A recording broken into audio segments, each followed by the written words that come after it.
Hello, nice, lovely people. Thank you for tuning in.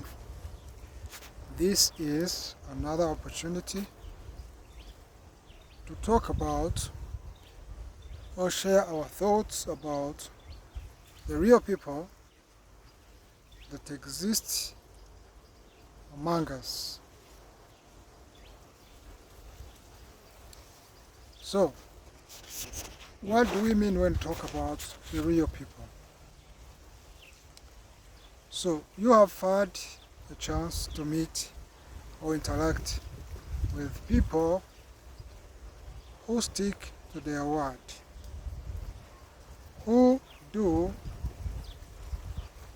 whatever they say, who are the lovers of justice.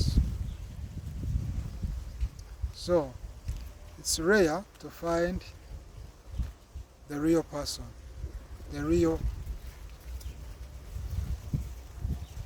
individual who can help you along the way in your journey of transformation, in the journey of growth, in the journey of entrepreneurship, in the journey of career development, in the journey of,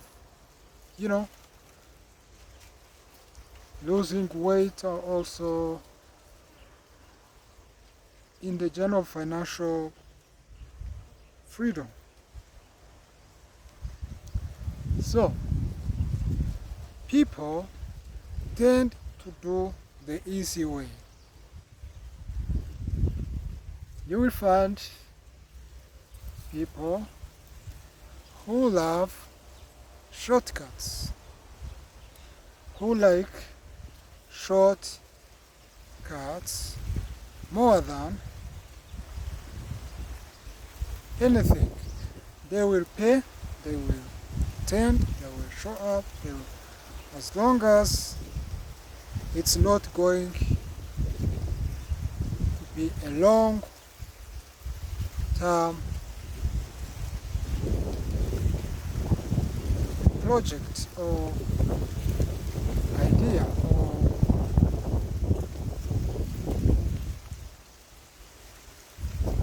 something that will take a long time is not their favorite. So that includes their journey to success. They want to be there in a tweak of an eye. They want to be successful in one morning when they have started just in the evening. So they want to be there, but they don't want to pay the cost. When you go with those people in a long journey, they will leave you alone. They will leave you alone because those kind of people, they don't see in 10 years, in 20 years, or in the 50 years, what's going to happen. What they see is what's going to happen next month, what's happening this month. If they don't see the quick scheme profits, they are going to leave you alone. These are just an example. You can talk to many traders. Many traders who are successful, the pro traders, have stayed long term in the market. But the people who went to the market looking for short-term profits, when they faced some challenges, of course, that includes losing some investment, they changed their mind and they went into other kind of businesses. But when you ask those who stayed in for a long time, they will tell you that we have whatever it takes to stay in the market, and we have the skills to get profits. And when you try to ask them their strategies to becoming pro traders, what they will tell you is simple. They will say that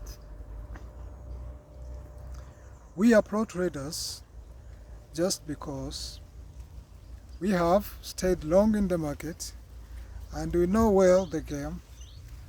We know the strikes where we can invest in our money and when not to invest in our money. And so that's what you have to understand about people. When you have a real friend,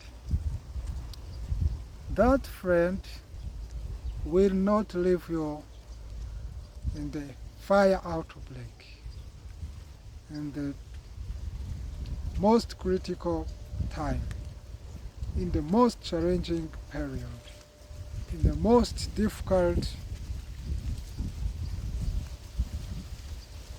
era of your family. So as we all know, whether you are married or not married, families can be challenging. If you have children, even if it's 2, 3, up to a number you may mention, children require you to have substantial or enough income. When you don't have enough income, it's going to be very difficult for you to learn the family organization.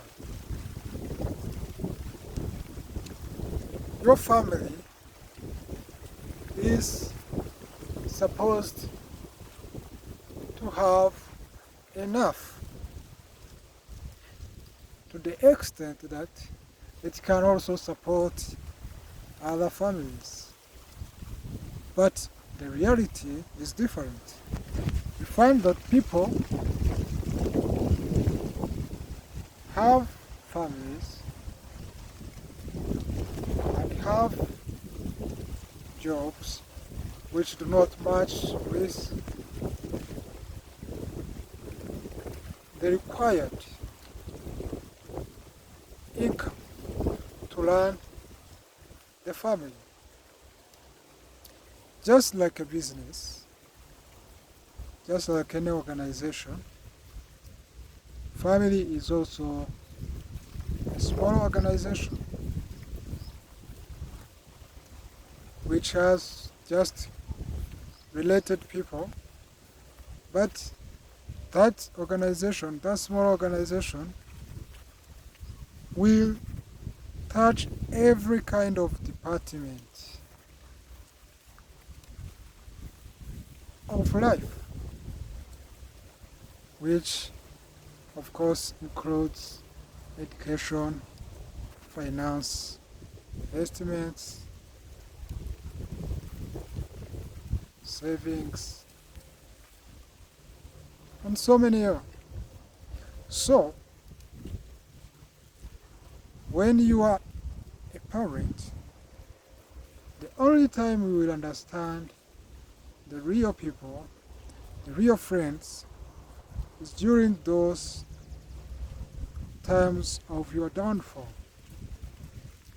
It doesn't matter how long you will fall down or how long you have fallen, but you can recognize the true people, the true friends that I'm talking about. And if you're, let's say, in your 50s, 40s, you have a clue to what I'm saying, because true people, true friends, they stay in every season. They don't care if it's summer, winter, spring, or autumn. It's not their business. Their business is you and your well-being and your people. So true friends, true relationships is always characterized or influenced by true, real people. So I have been talking about real people, but I didn't touch on the other hand of the people who are just a little bit like Judah. Judah is one of the disciples of Jesus who betrayed him. He sold him for some cents, and Jesus was crucified by his enemies, whom, according to the Bible, he was here to save. Yes, if you want to save someone, and that same person has planned to kill you, and you get to know about it, what would you do? Would you leave them? Would you change your plans? Or would you also sabotage them? Here, everything is possible. There are people who will sell you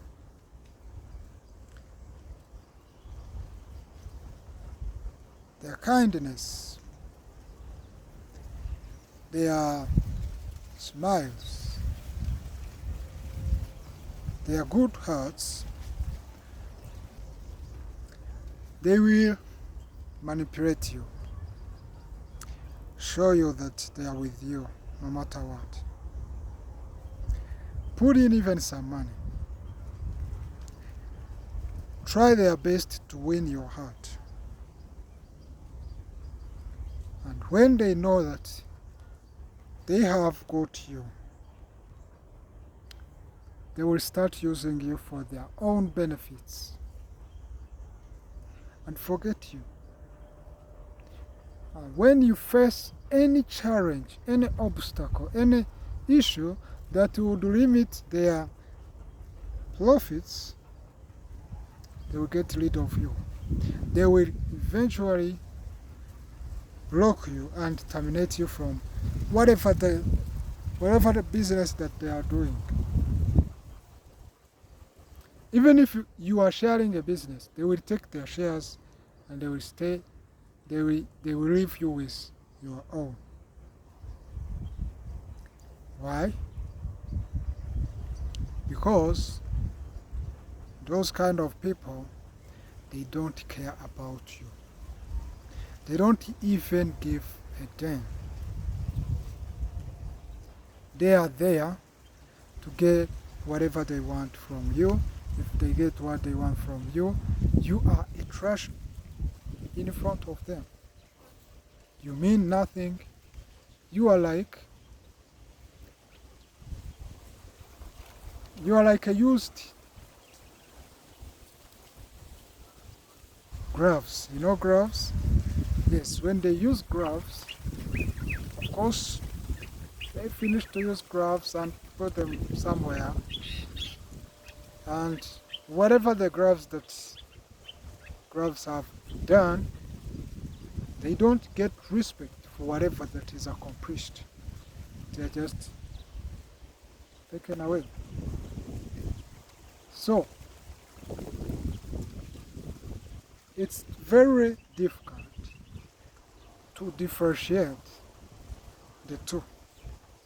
It's difficult to differentiate the real ones and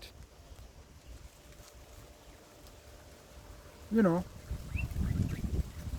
the other part of the people who are betrayers.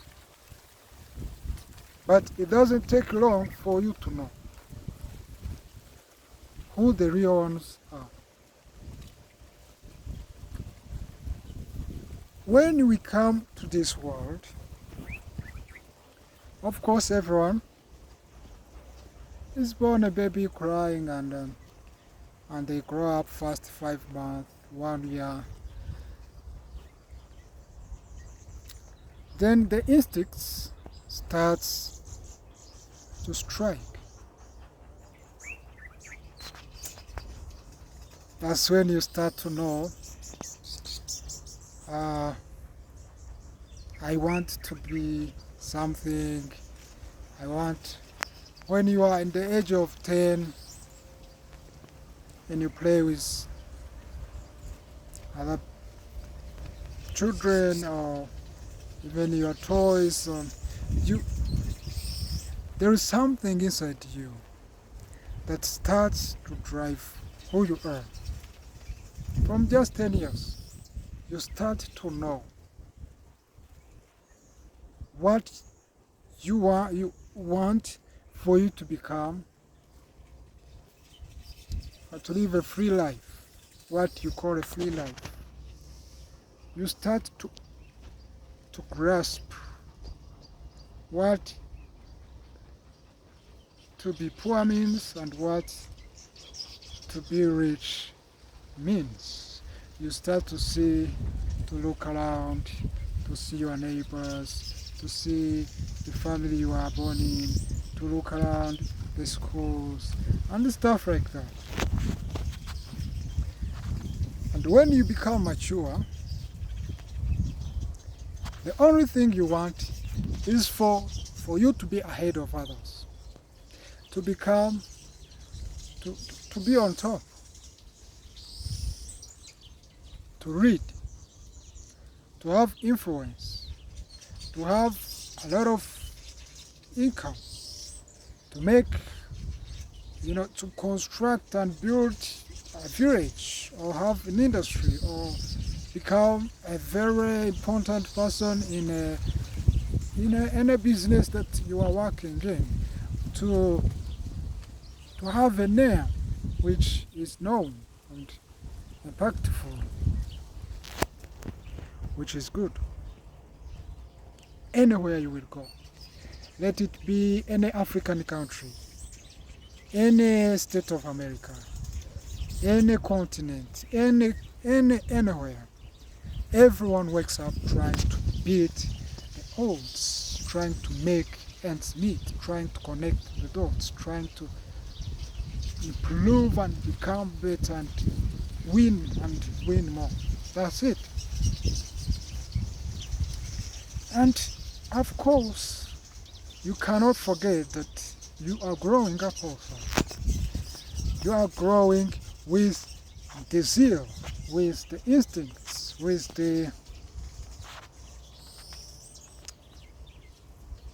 that kind of lion heart, I would say, which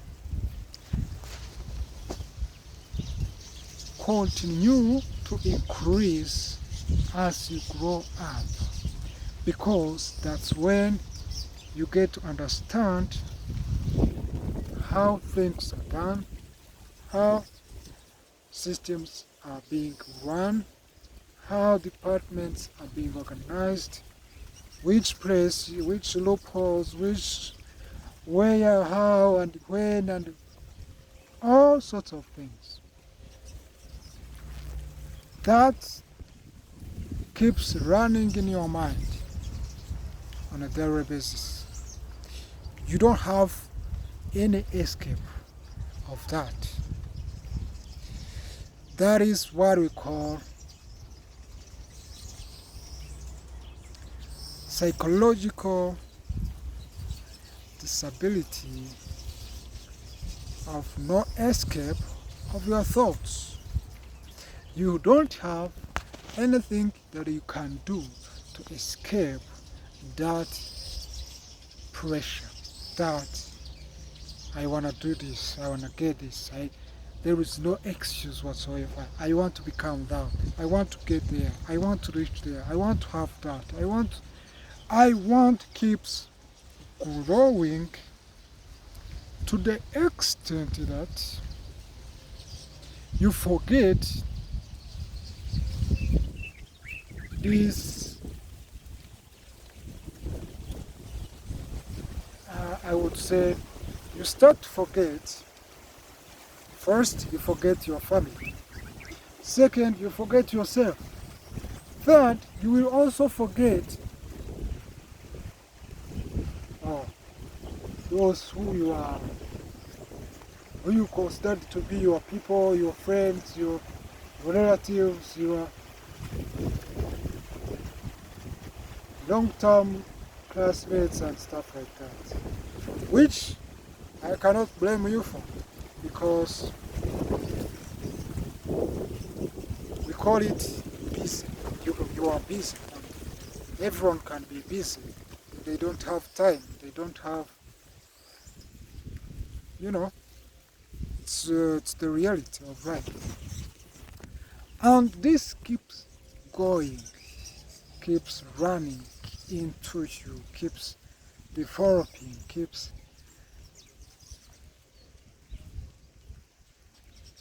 you get a new family of people with shared minds, new people with shared dreams, visions, and you start fighting to become the most version of yourself, which is amazing. When you reach on the top, you start to look back and see that you have left very many things untouched, and you are supposed to do something about it. You're supposed to play a part on everything you are seeing in your eyes. That's when you start to go into philanthropist. You become a philanthropist and you start supporting those people who are less fortunate. You start becoming a charity leader. You start supporting your family. And little did you know that you are almost closing the chapters of your life. You are almost at the gate of another, I would say, life, or another unknown era of your life or your existence.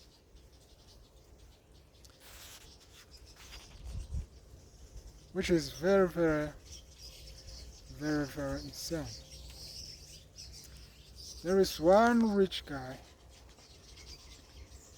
one very rich guy who was known as Rockefeller. Made lots of money. I don't remember where it's Rockefeller, but he was very rich. He had a lot of money, but the money he had would not extend his life,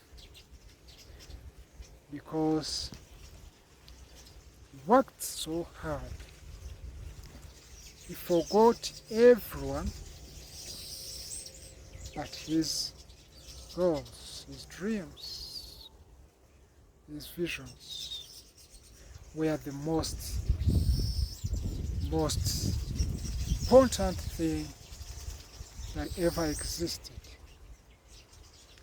When he got cancer, he sat alone and asked himself, if I don't have a year to live, what is the most useful thing that I have done which can save me?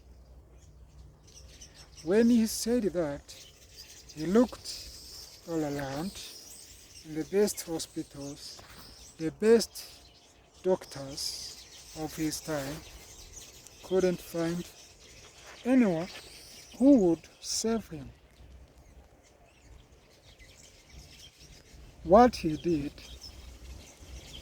he just said, all my wealth is going to support those people who have life that is very challenging. Less fortunate people, less fortunate children, less fortunate grandpa and grandmamas, all of them are going to be supported under my initiatives to live a better life.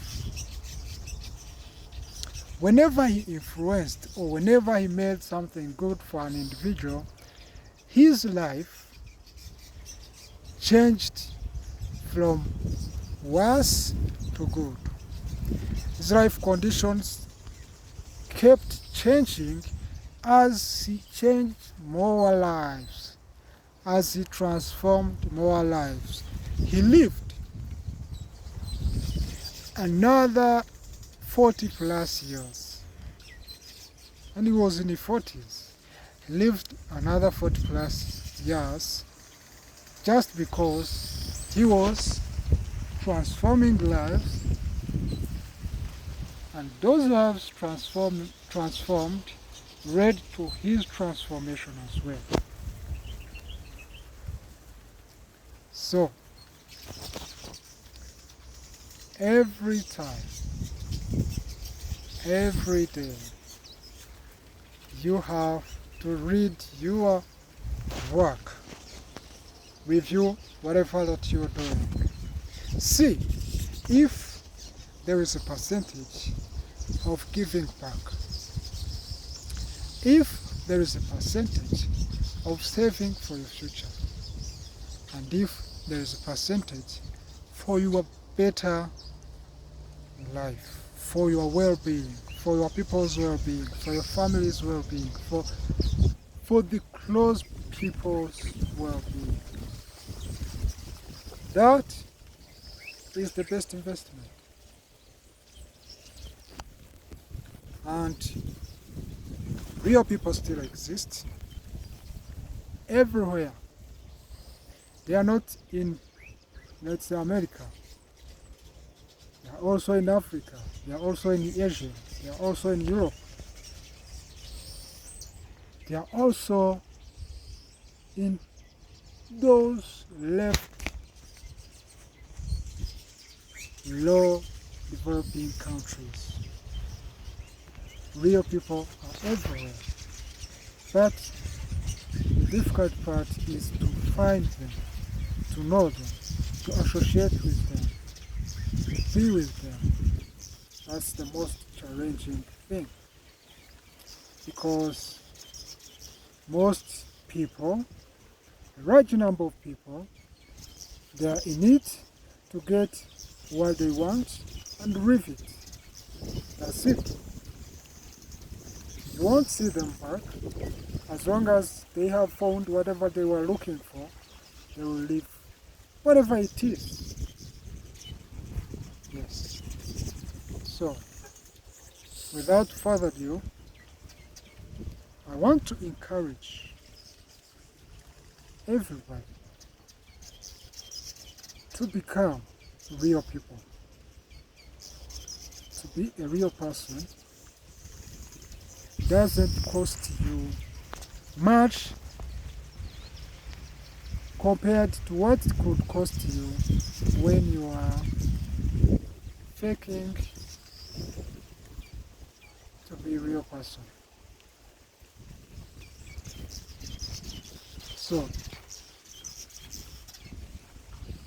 let everybody try their best to be real to themselves and to others. Thank you so much, and you have a great, wonderful January.